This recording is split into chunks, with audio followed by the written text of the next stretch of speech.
Сәлем қыздар, Alipayға тіркелдік. Енді Alipay'ды ашқан кезде сізде бүкілі жазулар қытайша болып кетсе, онда қазір қалай тіл ауыстыру керек екенін көрсетемін. Астында мынау адамның суретіне басамыз. Міне. Осыған басамыз. Сосын үстінде настройка дегенге кіреміз.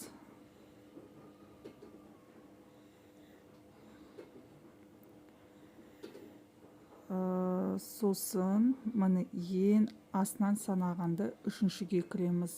Жаттап алыңыздар. Міне жаттап алыңыздар осындай иероглифті. Осындай иероглифті жаттап алыңыздар. Соған кіреміз. Сосын үстіндегі біріншісіне кіреміз. Біріншісіне кіреміз. И ағылшын дегенді басамыз.